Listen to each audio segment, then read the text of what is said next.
Salam. Coğrafiya fənni üzrə hazırladığımız ümumi sınaq imtahanının suallarının izahına baxırıq. Sınaq suallarına əsasən tam qəbul formatına uyğun şəkildə hazırlamağa çalışmışıq.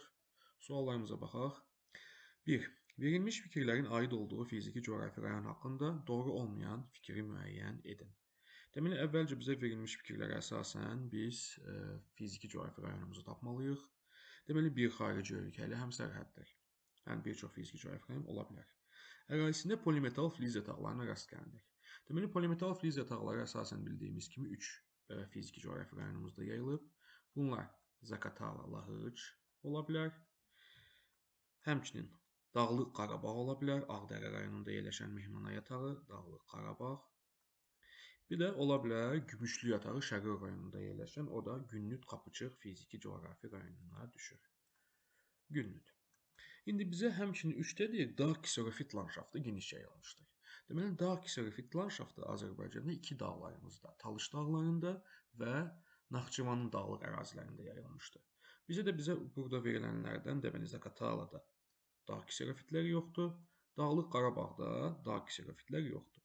Deməli, bizə lazım olan fiziki coğrafi rayon Günnüt Qapıçıqdır.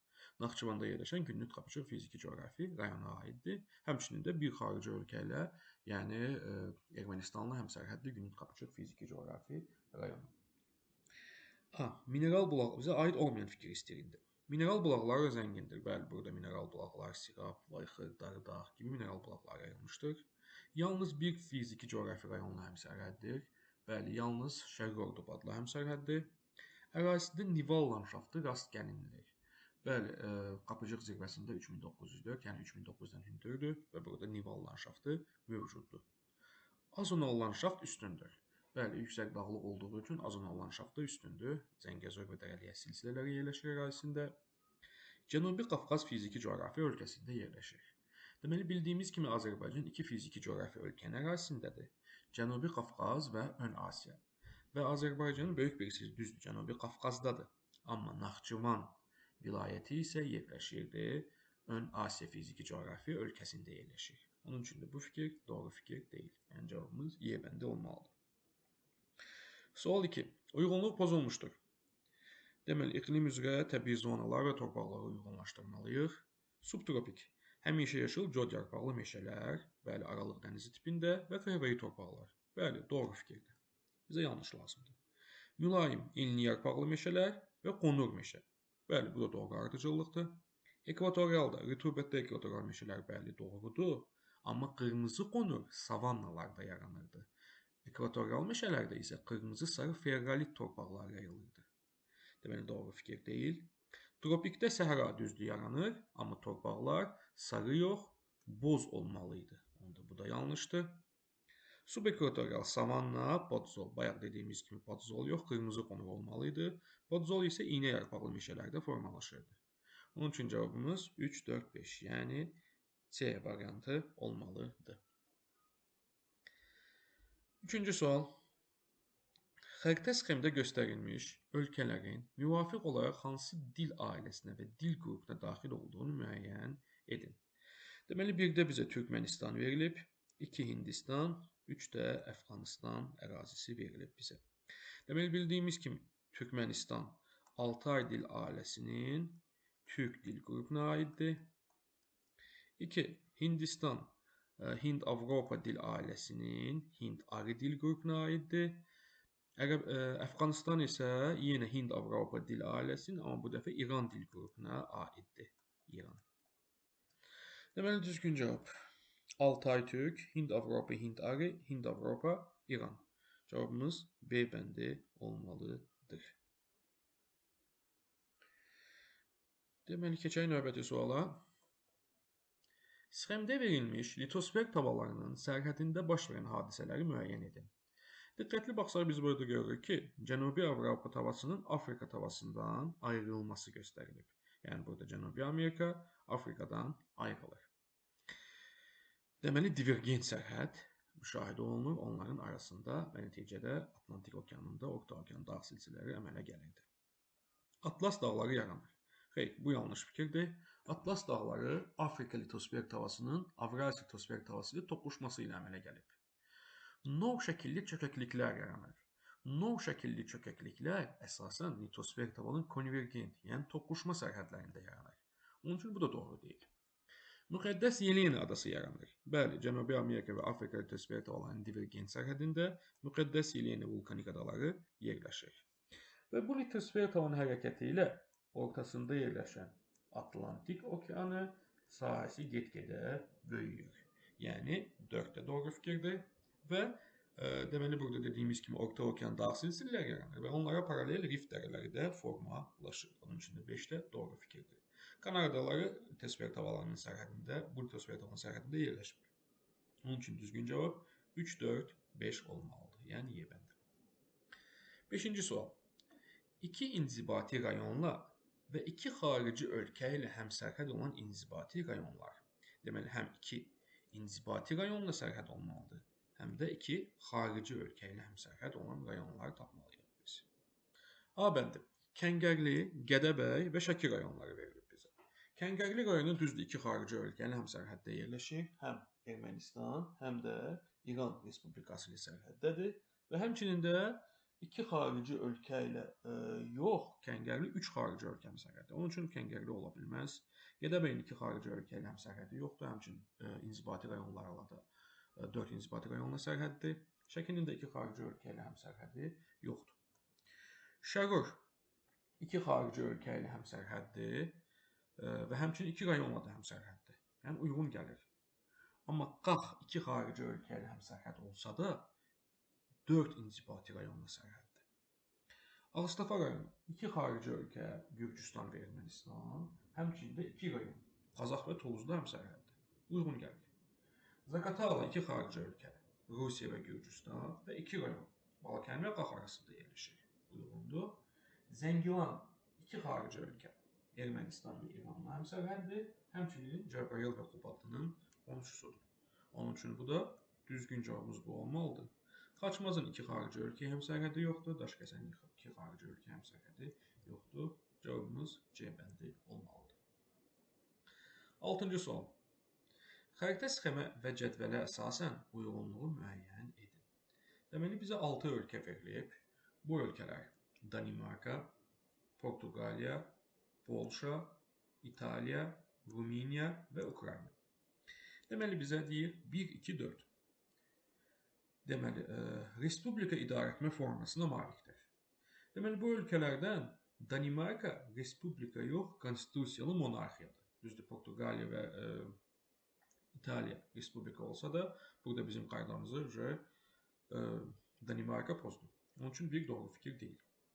2, 4, 5. Əhalisi eyni dil qrupuna daxildir. Dil ailəsi demək bizə qrupu deyir.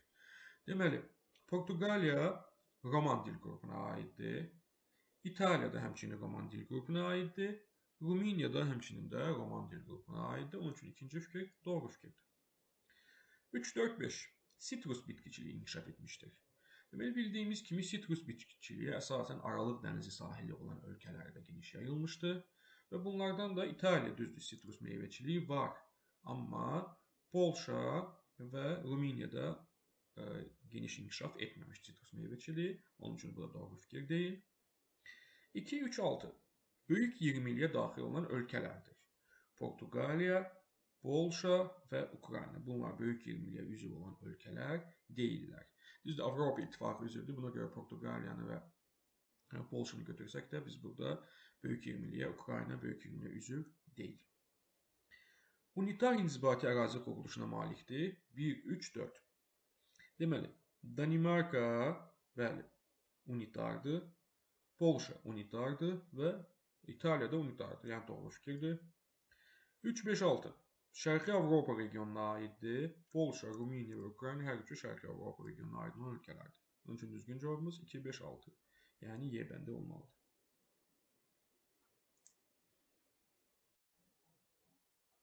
7-ci sualımıza baxaq.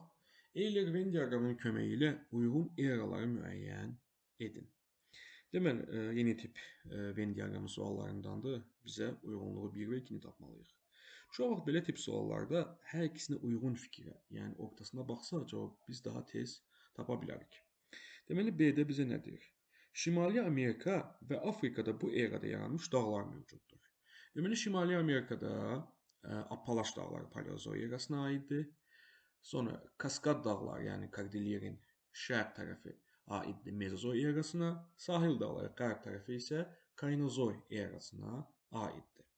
Deməli, Arxey və Proterozoya aid dağlar mövcud deyil. Həmçinin Afrikada isə Atlas dağları Kainozoy erasına aiddir. Kaf və Əjdaha dağları isə Paleozoydur. Deməli, Afrikada da Mezozoy erasına aid dağ yoxdur.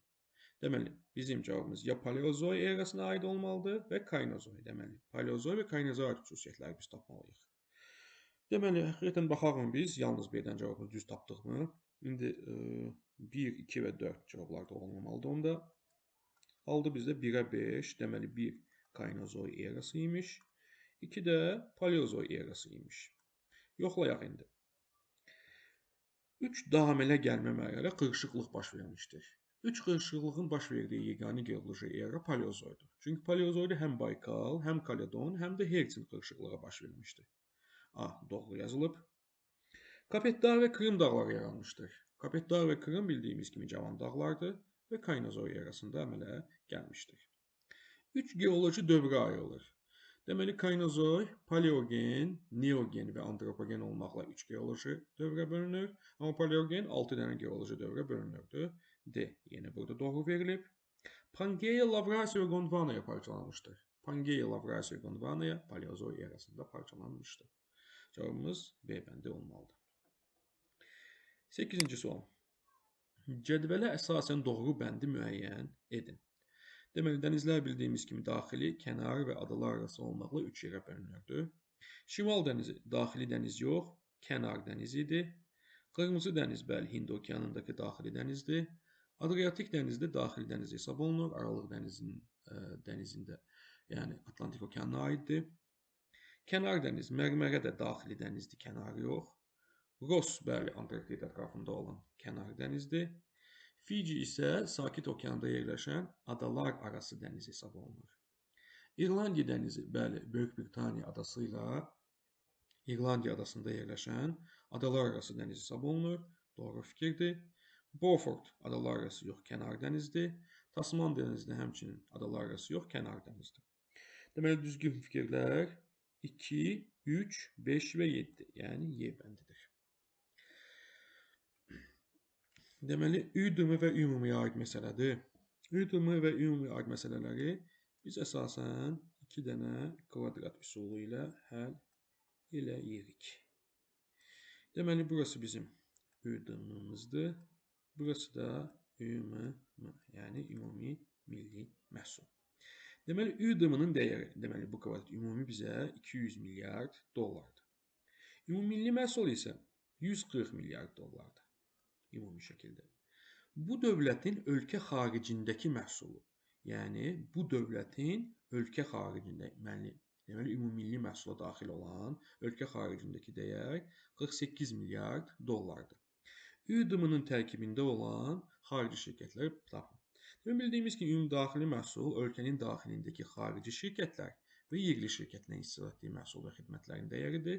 Ümumilli məhsul isə ölkənin daxilindəki yerli şirkətlər və xaricindəki yerli şirkətlər. Deməli, ölkənin daxilindəki yerli şirkətlər həm ÜDM-da, həm ÜMÜ-da ortaq göstəricidir. İndi biz ümumilli məhsul 140-dır və xaricdəki şirkətlər 48 milyard dollardırsa, biz ölkənin daxilindəki yerli şirkətləri asanlıqla tapa bilərik. Yəni 140 çıxılsın 48 eləyir bizə 92.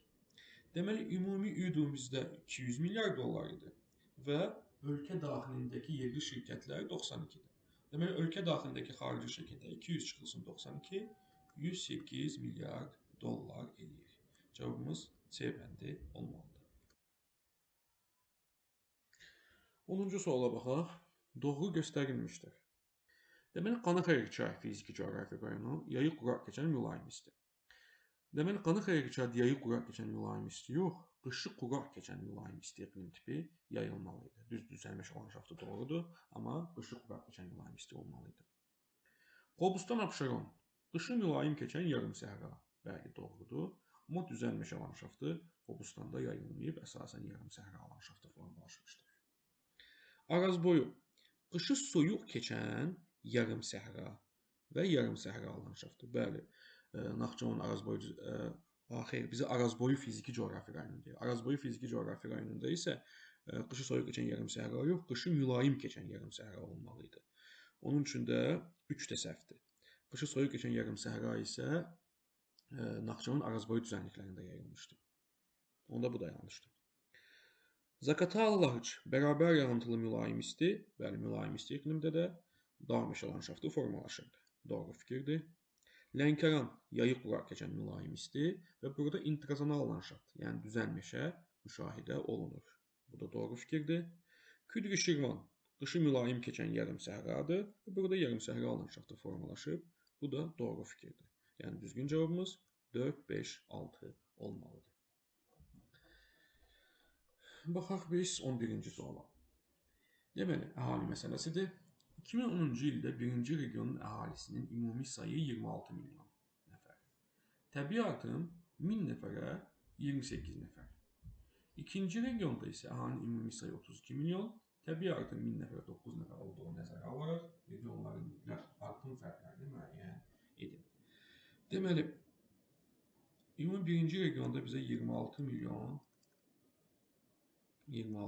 nəfər var və 1000 nəfərə artım 28 nəfərdir.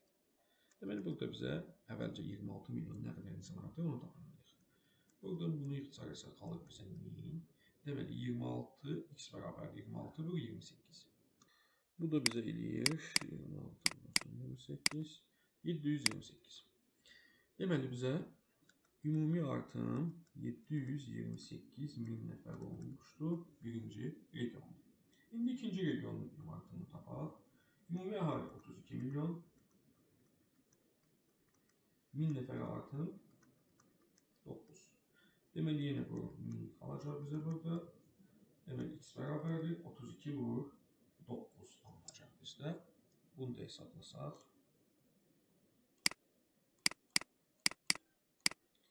288.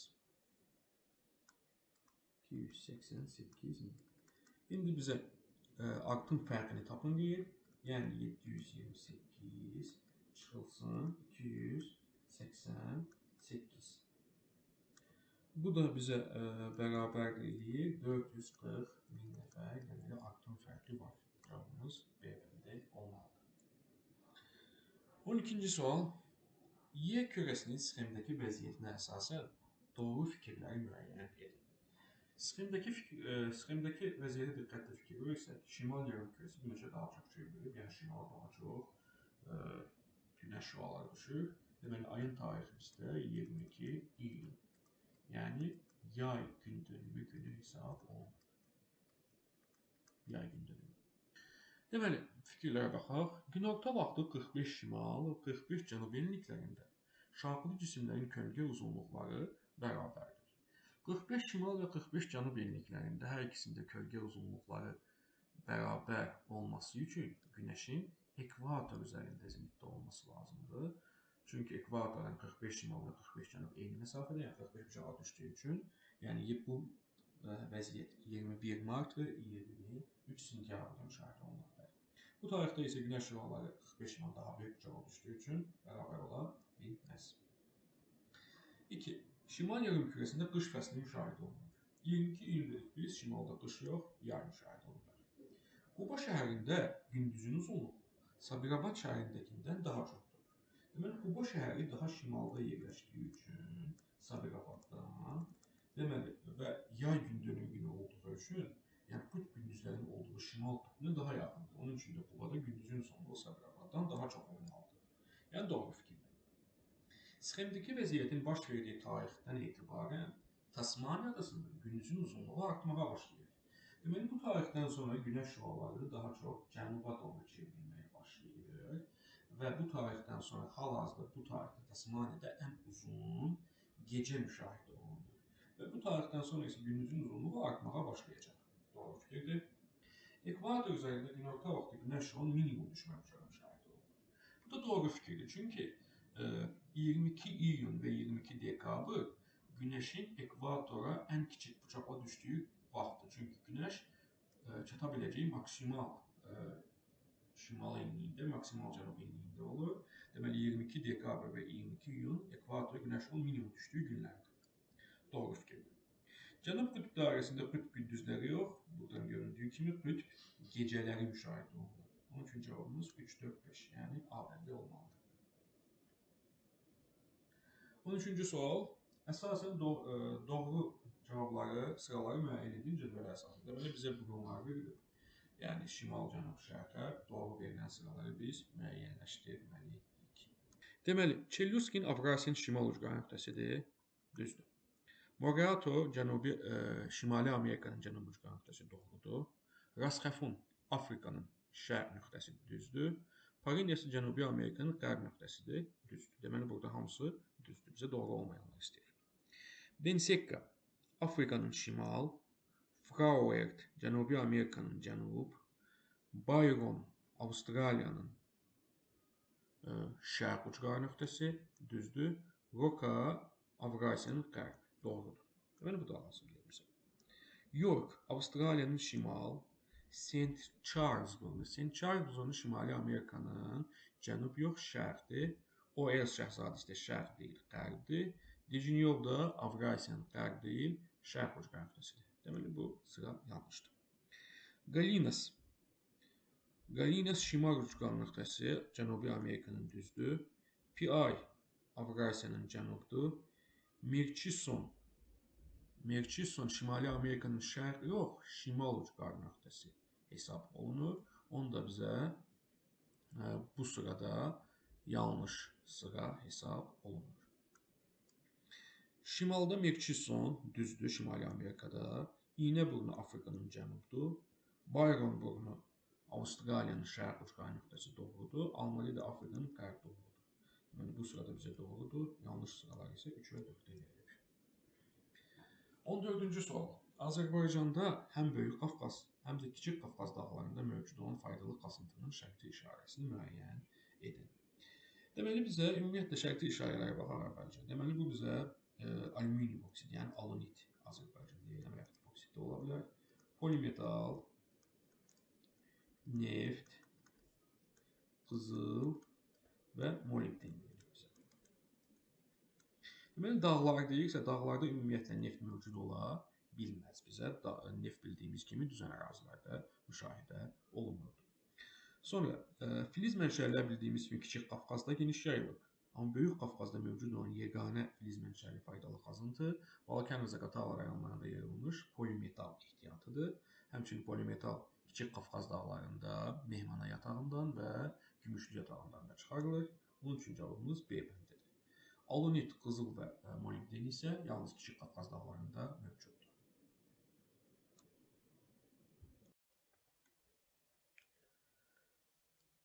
15-ci sual. Sxemdə A nöqtəsinin qonşu horizontallarını müəyyən edin. Deməli, bizə sxemdə dəniz verilib. Deməli, bildiyimiz kimi dəniz səviyyəsi 0 metrə bərabərdir və bu horizontalın hündürlüyü 60 metr verilib. Deməli, buna əsasən biz kəsmə yüksəkliyi tapa bilərik. Deməli, 60 çıxılsın 0, 60 və 1, 2, 3, 4 dənə kəsmə yüksəklik var arada. Deməli, kəsmə yüksəkliyimiz 15 metrə bərabərdir. İndi buna əsasən dəniz səviyyəsi 0, 15, 30, 45, 60. Deməli, A məntəqəsi 45 və 60 metr arasında yerləşir deməli. Yəni, biz 15-15 sayaraq getdik. Cavab C bəndi olmalıdır. 16-cı sual.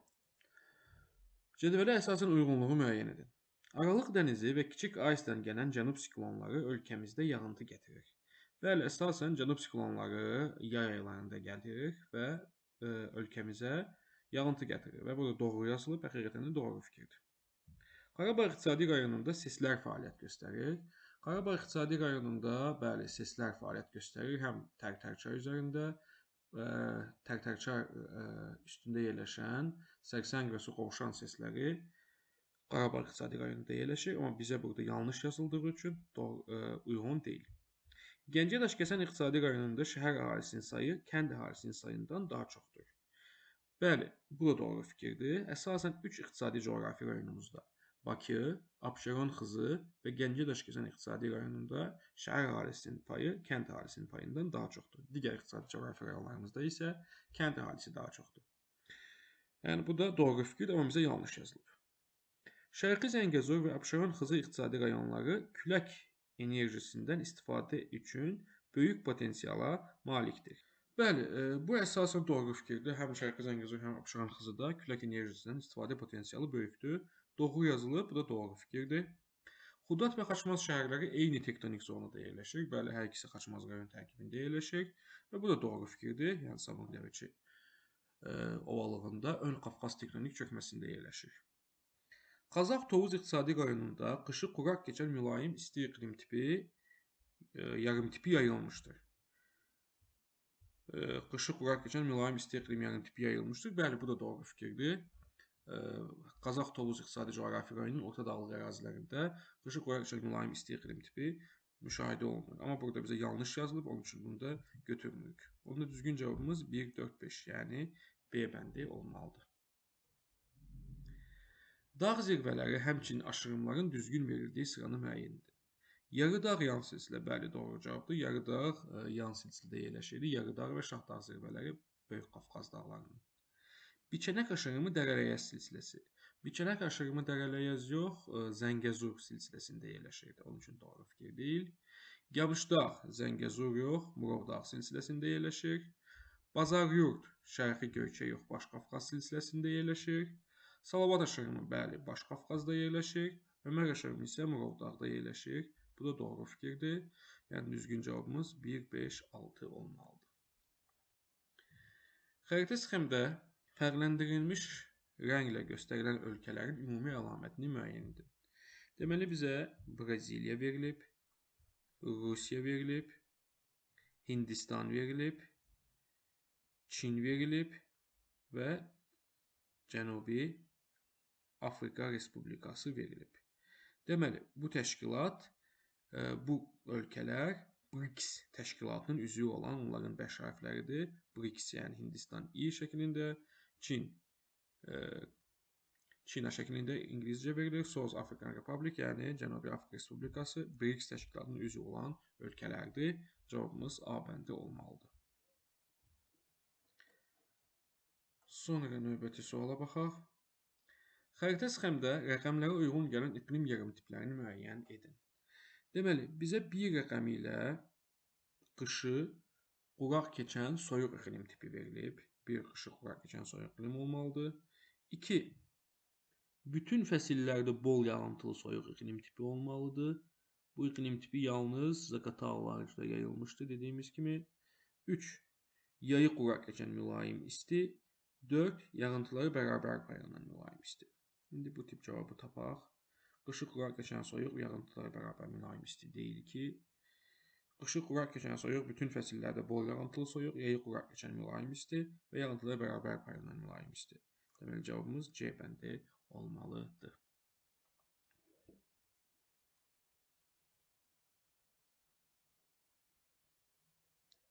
Yirminci sual. Düzgün ardıcıllığın verildiyi sıranı müəyyən edin. Deməli, Bərgüşad çayı Həkəriyə tökülür. Həkəri Araza tökülür, Araz Kürə tökülür. Bəli, düzgün ardıcıllıqdır. Kiş çay Əyri çaya tökülür. Bəli, Əyri Qanıqa tökülür, Qanıq Kürə tökülür. Bəli, bu da doğru ardıcıllıqdır. Bərgüşad Həkəriyə, bəli, doğrudur.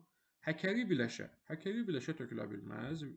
Həkəri, bildiyimiz kimi, Həkəri fiziki coğrafi rayonunda yerləşir. Biləşkər isə Lənkəranda yerləşir və birbaşa tökülür Xəzər dənizinə. Ümumiyyətlə, Araza tökülməsi ümumiyyətlə mümkün deyil. Tərtər Tovuz çaya tökülür. Tərtər Tovuz çaya tökülmür, Tərtər birbaşa Kür çayına tökülür. Ümumiyyətlə, Arpa çay, Kür ümumiyyətlə uyğun gəlmir. Düzgün cavabımız 1, 2 olmalıdır. Cədvələ əsasən düzgün sıraları müəyyən edin. Deməli, neftin ixracatçısı ölkəsi Rusiya, Nigeriya, ixracatçı ölkə Fransa, Polşa. Bəli, doğru ardıcıllıqdır. Təbii qazın ixracatçısı Yaponiya, ABŞ, xeyr, Yaponiya, ABŞ ixracatçısı deyil. Cəzair, İran da ixracatçı deyil, ixracatçı, yəni yerləri tərsinə verilib. Daş kömür, Cənubi Afrika Respublikası və ABŞ ixracatçı, İtaliya və Danimarka ixracatçı. Bəli, bu doğru fikirdir. ABŞ əsasən xammal kimi ixrac etdiyi yeganə məhsul daş kömürüdür. Dəmir filizi, Avstraliya və Liberiya ixracatçı, ixracatçı, Niderland və Yaponiya. Bu da doğru ardıcıllıqdır. Boksit Avstraliya və Rusiya ixracatçı, Surinam və Ukrayna idxalçı deyil. Surinam əsas ixracatçılarından idi. Gayana, Surinam boksitin. Bunun üçün düzgün cavab 1, 3, 4, yəni A bəndi olmalıdır. Xəritə sxemi əsasən rayonları və onlara aid olan təsərrüfat sahələrini müəyyən edin. Deməli, bizə B Qəbələ meyvə tərəvəz konservi. Düzdür, Qəbələ meyvə tərəvəz konservi var, amma bizə B ilə göstərilmiş rayon Qəbələ deyil, Oğuz rayonudur. C. Füzuli şəkər istehsalı. Bəli, C-də verilən bizə Füzulidir, amma Füzulidə şəkər istehsalı yoxdur. Şəkər istehsalı onda İmişlidə rayonunda idi. Onda bu da doğru deyil. Lənkəran tərəvəzçilik. F Lənkərandır və Lənkəranda tərəvəzçilik müşahidə olunur, özü də faraş tərəvəzçilik. Zaqatala qərzəkli meyvəçilik. A. A Zaqataladır və qərzəkli meyvədən bəli mövcuddur. Əsasən region qərzəkli meyvəyə ixtisaslaşmış zonadır. D. Zəngilan dəmir filizi hasilatı. D həm Zəngilan deyil, Zəngilanda dəmir filizi də mövcud da deyil. Onun üçün 5-də səhvdir. Y. Yevlax pambıqçılıq. Bəli, Yevlaxda Y rəqəmi Yevlaxı göstərir, hərfi Yevlaxı göstərir və pambıqçılıq mövcuddur. Onun üçün cavab 3, 4, 6, yəni C bəndi olmalıdır. Açıq tipli suallara baxırıq. Verilmiş iqlim diaqramlarına aid olan xüsusiyyətləri müəyyən edin. Əvvəlcə iqlim diaqramlarımızı müəyyənləşdirək. Deməli, 1 rəqəmi ilə göstərilən bizə iqlim diaqramı, yağıntılar diqqətli baxsaq yayda yağır, şimal yarımkürəsidir və yay isti keçir, qış soyuq keçir. Bu musson iqlimidir, amma mülayim mussondur. Çünki temperaturu mənfiyə qədər düşür. Mülayim musson. Burada isə bizə yenə mussondur, amma bu dəfə temperatura əsasən deyə bilirik ki, biz bu subtropik mussondur. Deməli, diaqramlar fərqli iqlim qovşağının eyni adlı tiplərinə uyğun gəlir. Bəli, ikisi də. Biri mülayim musson, biri subtropik mussondur, ikisi də mussondur. Birinci diaqram mülayim iqlim qovşağına aiddir. Bəli, doğrudur. Diaqramın aid olduğu iqlim tipləri Sakit və Atlantik okeanı sahillərində geniş yayılmışdır. Deməli, diaqram aid olduğu Sakit okean sahilində düzdür. Geniş yayılıb, həm mülayim musson var, həm də subtropik musson var. Atlantik okeanı sahilində isə sadəcə subtropik musson müşahidə olunur, mülayim musson müşahidə olunmur ümumiyyətlə. Subtropik mussonlar cüzi şəkildə Florida yarımadasının şimalında müşahidə olunur. Diaqramın aid olduğu iqlim tiplərində yağıntılar yay aylarında düşür. Bunu diaqram baxanda görürük ki, həqiqətən də yayda düşür. Birinci diaqram Koreya. İkinci diaqram Koreya və Yapon adalarına. İkinci diaqram Böyük Britaniyasına uyğundur. Xeyr, ikinci diaqram Böyük Britaniya ümumiyyətlə ola bilməz. Əsasən Koreya yarımadasında da mülayim musson yox, əsas subtropik mussondur. Onun üçün 5-də fikir yanlış fikirdir. 6-cı fikrə baxaq, 6 bura düşüb. İkinci diaqram Cənubi Amerikanın subtropik iqlim tipinə uyğun gəlir. Cənubda ümumiyyətlə musson iqlim müşahidə olunmur Cənubi Amerikada. Deməli, düzgün cavab 1, 2 və 4 olmalıdır.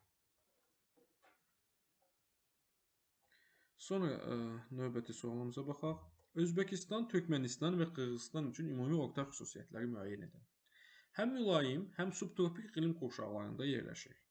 Bəli, həqiqətən də hər üçü həm mülayim, həm də subtropik iqlim qovşağında yerləşən ölkələrdir. Müstəqil Türk ölkələrindən yalnız subtropikdə yerləşən Türkiyədir və yalnız mülayimdə yerləşən Qazaxıstan idi. Qalanları həm subtropik, həm mülayimdə yerləşir. Materik daxili ölkədir. Bəli, Mərkəzi Asiyanın digər bütün ölkələr olduğu kimi materik daxili ölkələrdir bunlar da. Xəzər dənizi sahilində yerləşir. Bunlardan yalnız Türkmənistan Xəzər dənizi sahilində yerləşir. Ərazilərində səhra və yarımsəhra landşaftında yerləşir. Ərazisində səhra və yarımsəhra landşaftında yerləşir. Bu fikir Qırğızistan üçün uyğun deyil, çünki Qırğızistan yüksək dağlıqdadır və burada səhra və yarımsəhra mövcud deyil. Əhalisi əsasən Qıpçaq dil qoluna mənsubdur.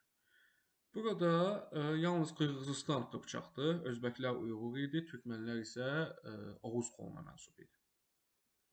Sahəsinə görə ən böyük müstəqil Türk dövləti ilə quru sərhədinə malikdir. Sahəsinə görə ən böyük müstəqil Türk dövləti Qazaxıstandır və hər üçü Qazaxıstanla da sərhədə malikdir. Onun üçün də 6-da doğru cavabdır və cavabımız 1-2-6 olmalıdır. Xəritədə payızlıq buğda əkinlərinin daha geniş yay sahə tutduğu əraziləri müəyyən edin.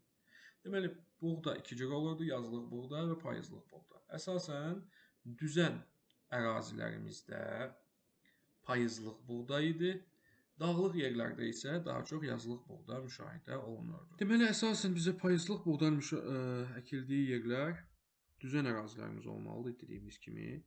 2 ola bilər, Gəncə Qazax düzü. 4 ola bilər. Bir də 6 ola bilər. Əsasən düzən ərazilərimiz 2, 4, 6 payızlıq buğdadır. 1, 3, 5 isə əsasən yazlıq buğda səciyyəvi ola bilər. Onun üçün cavabımız 2, 4, 6 olmalıdır. Yəni düzən ərazilərimiz. Xəritə sxemdə verilmiş ölkə üçün doğru fikirləri müəyyən edin. Deməli, xəritə sxemdə verilmiş ölkə həm ölkəyə, həm də koordinatlara baxanda bilinir ki, bu Yaponiyadır. Deməli, bizə Yaponiyaya aid xüsusiyyətləri müəyyənləşdirməliyik biz. Nəqliyyatın bütün növləri inkişaf etmişdir. Bəli, Yaponiya inkişaf etmiş ölkədir və nəqliyyat yaxşı inkişaf edib. Amma burada bütün nəqliyyat növləri inkişaf etdirmişdir fikri var. Yaponiyada isə faydalı qazıntılar olmadığı üçün boru kəmər nəqliyyatından istifadə olunmur. Onun üçün biz bu fikri doğru fikir kimi götürə bilmərik bütün yazıldığı üçün. Marikultur təsərrüfat inkişaf etmişdir. Bəli, ada dövləti olduğu üçün həmçinin inkişaf etmiş ölkədir. Dənizçilikdə marikultur təsərrüfatdan istifadə olunur balıqçılıqda. Bildiyimiz ki, balıqçılıq iki cür olurdu: akvakultur və marikultur. Balıqlar əsasən dəniz şəraitində, okean şəraitində yetişdirilirsə bu marikultur idi. Bağlı süni sularlarda yetişdirilirsə akvakulturdur. Burada okean sahilində yerləşdiyi üçün marikultur təsərrüfat səciyyəvidir. Üçüncü və dördüncü sektorun ÜDÜM-da payı çoxdur. Bəli, bu da doğru cavabdır. İnkişaf etmiş ölkələrdə 3 və 4-cü sektor daha yüksək olurdu. Ahali təzələnməsinin birinci tipinə keçmişdir. Bəli, əvvəl ikinci tip idi. İkinci tipdən birinci tipə keçən ölkələrdən idi. Yaponiya, Cənubi Koreya və Çin. Onlar demoqrafik inqilab eləmişdilər. 4 doğru fikirdir. Əsas immiqrasiya mərkəzlərindəndir. Düzdür, əsasən inkişaf etmiş ölkələr immiqrasiya ölkələri hesab olunur. Amma Koreya Respublikası və Yaponiya yüksək elmin inkişafı, robotun istifadəsi nəticəsində immiqrasiya ölkələri hesab olunmurlar. Ərazilərində Z-Park və Kansai texnoparkları yerləşir. Düzdür, Kansai burada yerləşir, amma Z-Park Çində yerləşirdi. Onun üçün cavabımız 2, 3, 4 olmalıdır. 26-cı sual. Məhsullar becərildiyi ərazilər arasında uyğunluğu müəyyən etmək lazımdır. Deməli, kauçuk əsasən Cənub-Şərqi Asiya regionları üçün səciyyəvidir. Malayziyadır, İndoneziyadır. Kakao əsasən Afrika, yəni Qərbi Afrika ölkələri üçün səciyyəvidir. Pambıq Mərkəzi Asiyada, Özbəkistan, Türkmənistan əkilir. Kartof da mülayim iqlimdə Şərqi Avropa üçün səciyyəvidir. Deməli, A, C, B, D şəklində olmalıdır cavab. Deməli, situasiya tapşırığı. A ölkəsinin 2 okeana çıxışı var. Onun qərb sahillərində yarım səhra iqlimi, şərqində isə tropik və subtropik iqlimlər hakimdir. Ərazinin bir hissəsi Sakit Okean odlu həlqəsində yerləşir. Bu səbəbdən burada tez-tez zəlzələlər baş verir. Ölkənin şimalında dünyanın ən güclü iqtisadına malik ölkə ilə həmsərhəddə yerləşir. Bu sərhəd yaxınlığında bir çox sənaye şəhərləri və sərhəd zonalarında yerləşən ixracat zonaları formalaşıb. Orta və cənub hissələrində isə əsasən kənd təsərrüfatı məhsulları, xüsusilə qarğıdalı, şəkər qamışı və avokado becərilir. Ölkənin turizm potensialı da yüksəkdir. Bu ölkə yerləşdiyi regionda əhali sayına görə İspan dilli ölkələr arasında birinci yerdədir. O G20 qrupunun üzvüdür, lakin regionlar arası inkişaf fərqləri, kənd yerlərində işsizlik və urbanizasiya ilə bağlı problemlər də ölkədə aktual olaraq qalır. Deməli, bu ölkədə bizə 2 okeana çıxışı var. Qərb sahillərində yarım səhra iqlimi səciyyəvidir. Çünki qərb sahil, şərqində isə tropik subtropik iqlimlər hakimdir. G20 ölkəsidir. Yəni, burada verilən bizə xüsusiyyətlərə baxanda bu ölkə Meksikaya uyğun gəlir. A ölkəsinin adı Meksikadır. İqtisadi inkişaf səviyyəsi inkişaf etməkdə olan ölkələr qrupuna aiddir. A ölkəsinin yerləşdiyi materik deyir bizə Şimali Amerika materiki. Sonra A ölkəsinin əhatə olunduğu okeanlar və bu okeanların sahilində yerləşən körfəzlər. Deməli, bizə 2 okeana çıxışı olduğu deyilmişdi. Okeanları istəyir bizdən. Deməli, Sakit Okean və Atlantik Okean. Bu okeanların sahilində yerləşən körfəzlər. Sakit okean sahilində yerləşən körfəzi Kaliforniya